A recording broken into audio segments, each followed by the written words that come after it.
So, good morning, Javi. How are you doing today? Morning, Jim. Doing great. Thanks for having me. I want to introduce everybody to JimTalk Moments, Moments in Leadership, where we will be interviewing different leaders around the country on all kinds of different topics to give insights into leaderships and tips and tricks and so on. We'll be airing 8:30 in the morning Pacific time, so definitely come bring your breakfast beverage of choice. Come talk to us. I'm your host, Jim Saliba. I'm an executive leadership coach, and I help executives transform with purpose. Today, I have with me Javier Ultreras, which I'm sure I butchered that a bit. We talked about I wanted to pronounce it right, and here I am, and I lost it. But why don't you tell us about yourself? Thanks, Jim. So yeah, Javier Ultreras is the pronunciation. Um, but you did a good job. Um, let's see, I'm the CPO, so Chief Product Officer of a startup company, Optistics. We're a shipping and analytics company that deals with predicting outbound packages that e-commerce or organizations will send out. Um, I guess the best way to explain it is we are what fraud detection and monitoring for credit card companies. We're like that for the post-order shipping experience.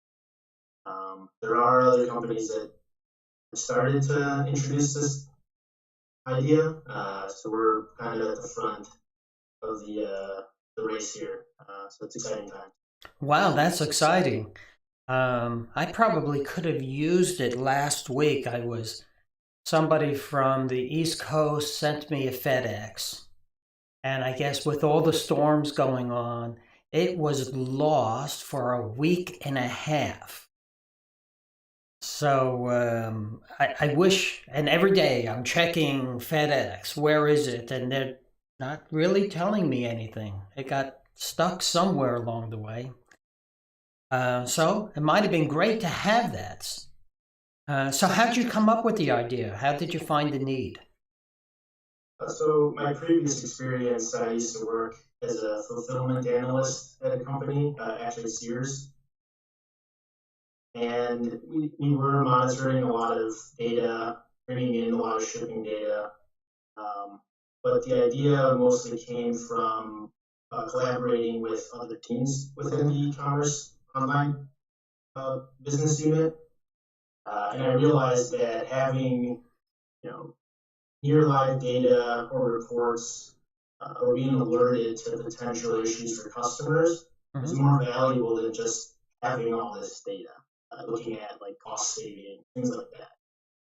A lot of our fulfillment duties were mostly about saving money per package. Mhm. But when I talk to the directors, when I talk to managers, specifically one in customer service, he was in love with the fact that I can send him a report every day about any packages or issues that were out, the week before that could lead to calls for his team to deal with, or complaints or returns or anything like that. And while, like you said, you can, as a customer, track your own package, um, I realize like companies don't really have the time to do that. They can't Right. manually look at millions of packages to make sure everything's okay for them. So I developed the idea through looking at other industries and how they do this, how they automate the process of detection fraud through credit cards in companies. And yeah, so that's kind of where it started. Um, but Autistics really did launch when our co-founder Brett Fritz, um, he is a marketing genius. He's like business savvy. He's done this plenty of times. He's built a lot of companies. Um, I was shooting hoops with them. We actually share a passion for basketball. We're on the same team, share a lot of interests. So I was actually unfortunately furloughed over COVID, and I was shooting hoops at this outdoor court, and he happened to live next to this outdoor court. And he saw me, and so he waved, and obviously with social distancing, we were pretty safe, but we were catching up, and I dropped the idea on him. He thought it was brilliant, and here we are. So. Great. Well, we had Brett here last week, and we were talking to Brett about his leadership and the journey that it takes. So it's interesting that you mentioned his name and how we all get connected together. But I was talking to you a few days ago, getting ready for this interview, and you mentioned that you had other ideas and you tried some other things. Have they all panned out? What's happened with them? Yes, so I and now my wife, back when we were in college, like most kids, it's late, you're studying, or you just don't want to drive. Most of us didn't have cars, so it wasn't possible to go get food from restaurants that were pretty far out. So we were thinking of an idea that pretty much everybody else had at the time, or is now common, like picking up food from McDonald's, Taco Bell, and delivering it, which is now everywhere. So Grubhub and DoorDash, Uber Eats, it's a huge, huge industry. And we started that almost 10 years ago, back at our alma mater in Illinois State University down in Normal. And yeah, so we tried that for about a year. It was awesome. We learned a lot, but it was too big of an idea for us at the time. We were really busy. We learned that you could have a great idea and it could be successful and take off, but you also need a network of strategy, leaders, and money, and investors, and things like that. So we were in over our heads when it came to that. And I think,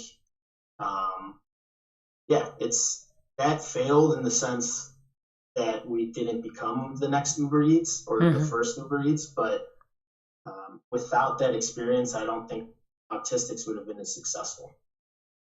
So your original one, your pre-Uber Eats, was a successful failure, I guess we'll call it.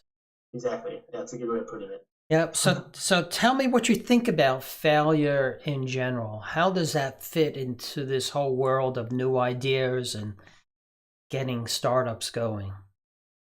I can use that as an example. So our previous idea at the time, afterwards, when we shut down and came back up north in the Chicagoland area, I did view it as a failure that society and people in general will label it as. You didn't become a multi-million-dollar company, or you didn't sell it off to anything.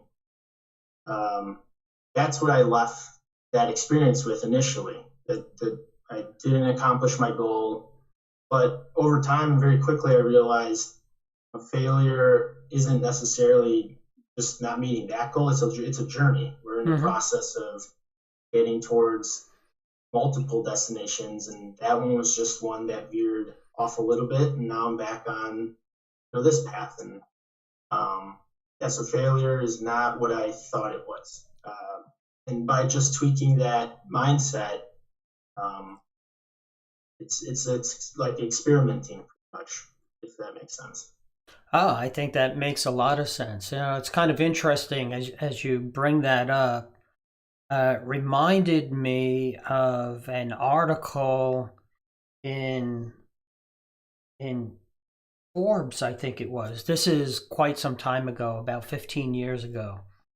And companies have gotten to the point where failure is not an option, right? You can't fail. You're not allowed to fail. So people do not take risks. They don't try out ideas.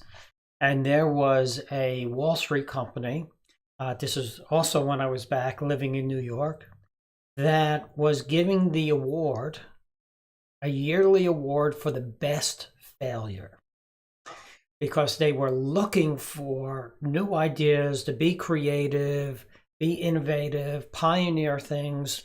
Any other word that I can use that means innovative, right? Um, they were trying to rebuild their culture to say that we can't learn without failure. Mm-hmm. Yeah, that culture just breeds innovation, and it creates a world of opportunities for people to not be afraid to try. It's crazy. I wish there was more of that. I think there is more of that in recent times. But yeah, it's good. Well, let's explore that a little bit. I think there's more of that going on with today's world where we talk about agile and hypothesis and stuff like that. But since we're talking about leadership here today, is there a special type of leadership that's needed for organizations to drive this type of innovation and embrace failure? The traditional leadership that I thought was necessary to be successful, the charismatic, I'm trying to think, I just drew a blank, but I think for experimenting, the leader himself should have an attitude of, I failed. The whole company it'll trickle down, if that makes sense. To be flexible with that conversation. Does that make sense? Like to be open about it's okay to fail, to not come in like a boss, a traditional boss of like, we're going to set out to do these things, and if we don't accomplish them, it's over, like whatever the case is. Mm-hmm. Yeah, I don't know. It's, to me, I know like when I talk to, Brett, my co-founder, or, any employees, any development, any technology that we were working with, there were a lot of failures. A lot of our developers struggled with deadlines because when it comes to technology, it's not perfect. You can't always get things right.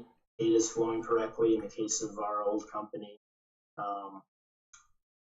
But I guess when everybody feels like failure isn't the end of the world and you're not a bad guy, you'll plow through those issues a lot quicker. Mm-hmm. And the next time you have an issue, you won't be nervous. I feel, at least for me, the fear of failure that I used to believe in, that existed, would actually limit my, like my courage. Does that make sense? Yep. I would be afraid to try stuff, or because I was so afraid of failing. Right. There's a book by Carol, I think her last name is DeWitt, and she talked about open mindset versus a closed mindset. And an open mindset is mostly about learning that I don't know everything, but I'm going to learn. She really wrote it in context of schools and traditional learning, what students grow and which ones don't in this because of this open closed mindset, but it has quickly grown into many areas, including leadership. So leaders that have an open mindset are more, I would say, authentic and transparent and say, I don't know everything. Let's figure this out together. Which actually, people that have worked for me in the past have said, Jim, that's what I like about you. You say, I don't know, but we're going to figure it out. As an example of open mindset. Do you see that in your environment, and how does that fit in?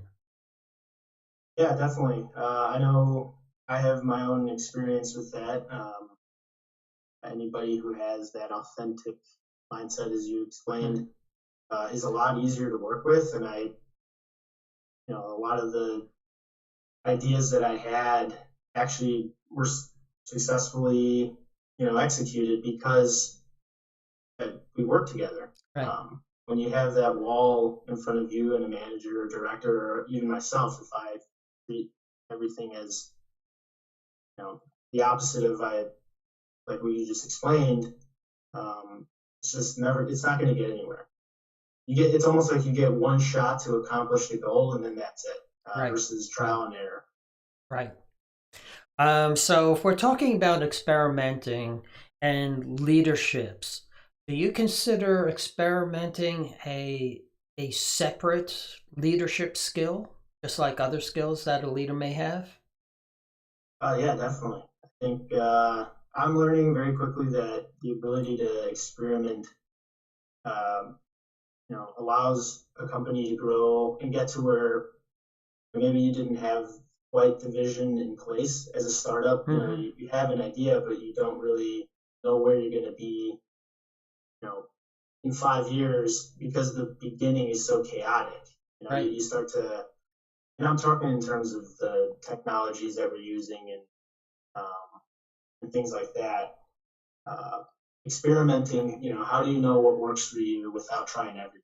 So having a leader that steps in and says, you know what, we're going to try this, and if it doesn't work, let's move on, is just, the value of that is immeasurable. You can't replace, if nothing's going to be perfect. So Right. knowing that nothing's going to be perfect and having someone come in and say, let's just get the job done no matter how long it takes or how many experiments it takes, it is a quality that I think every leader should have. It's hard to find though. It is very, very rare. You can't see the chat, but I can. Someone is asking about experimenting. Are you talking about experiments like scientific experiments where you have you formalize a hypothesis and say, gee, if I build this piece into the product, I expect to get that. Are you talking about that type of experimenting to that level? It could be applied to the business world or organizations in a hypothesis or in an experiment. I mean, it takes many attempts to get to the end. So you don't. Yeah, that's actually a really good question. I just got stumped by that. Yeah, it can be applied to anything. Um, I don't think any scientist or chemist can say that they got it right on the first try, right? They gave one shot, and so yeah, Right. So we should go back to our fifth grade science experiment that we had to do a poster around and we had to put our hypothesis. We need to think about that more and say, what I think I'm going to get out of this. And at the end, do I or don't I? And if not, we learned from it. And I put on, well, if that didn't work, maybe this will work. And we try something else, right?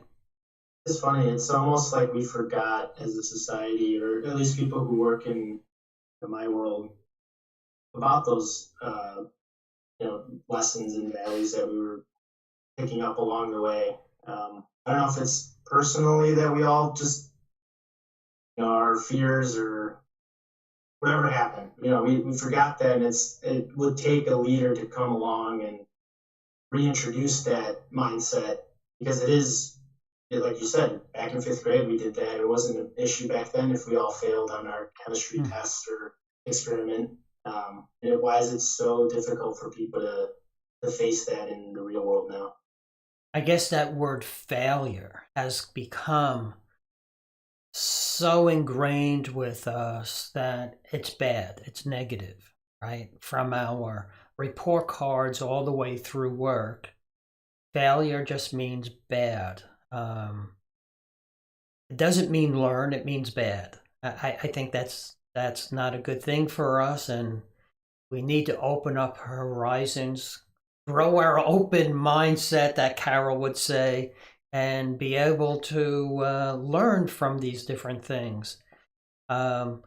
Another big thing that I see in a lot of companies, their experiments, or they try to do experiments, and they're still way too big. They take months and months and spend maybe millions of dollars into it. When you experiment, how big do you try things? Do you do little things? Do you do big things? Somewhere in the middle? I can use examples in our company at Autistics. I would say we're more towards the small experiments. Hmm. If certain API isn't working for us, that's not a big change to drop that one and go to the next one. Yeah, I mean, man, I wish I had Brett on here. We had so many, like, let's try this today and then move on to this next one, like, almost within days. Like, and Mm, it was awesome because now we're at the point where we have the product, but it right, took, I don't think people realize, like, how many experiments it takes for a tech company to get it perfect. And, right, and right, we're not perfect, but, um, yeah, I would say like the small ones are at least easier to digest, because you're right. right. If it's a huge one, it actually could derail a lot of people's confidence um, and get in the way of just plowing through. Right. Plus the amount of investment that you put into it. Right. Exactly. So thinking about leaders and skill sets, what other types of leadership skills do you think are underrated that we should be starting to bring out? I mean, you kind of tied into that earlier, or at least you mentioned it. Being authentic. Uh, that not having a wall between yourself and other employees Hmm. or coworkers.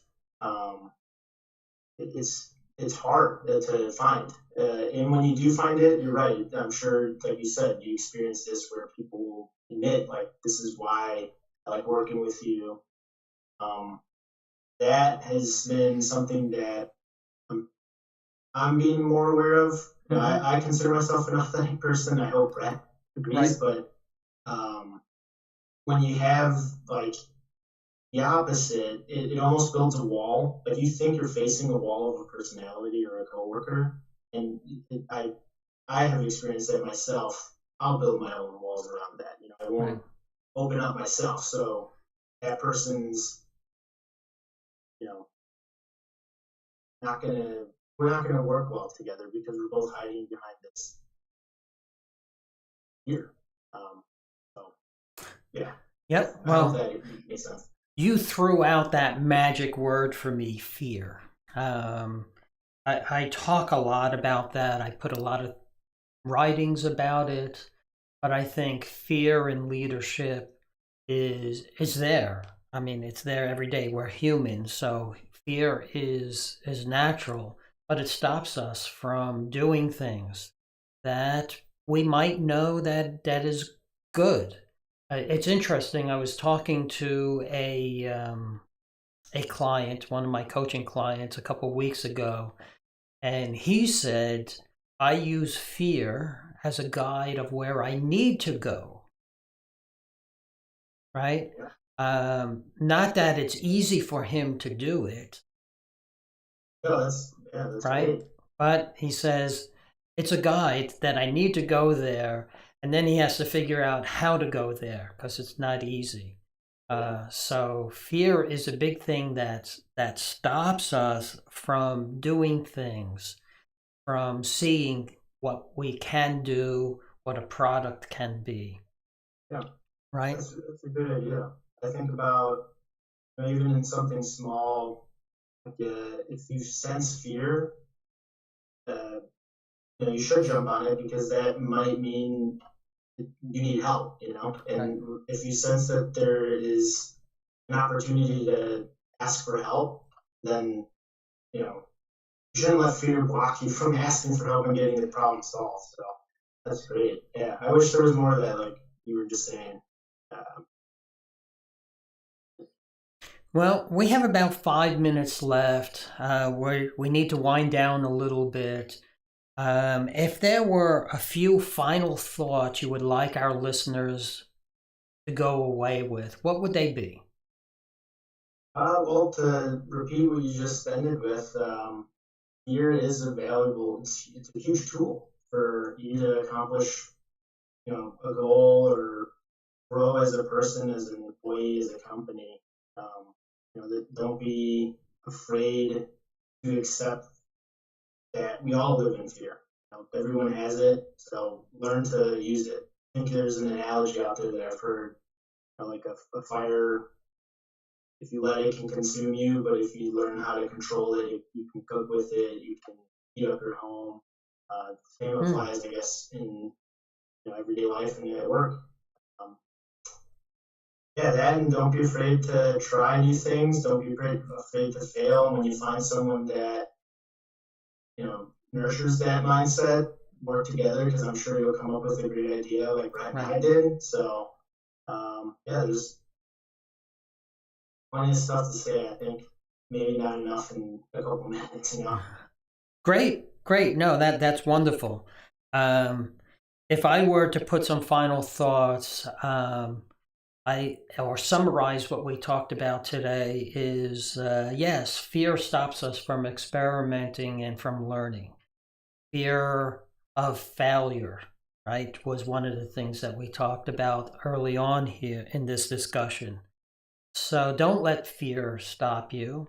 One of the statements you made to me when we were talking about this interview, you said, "Believe it, and you'll start seeing it."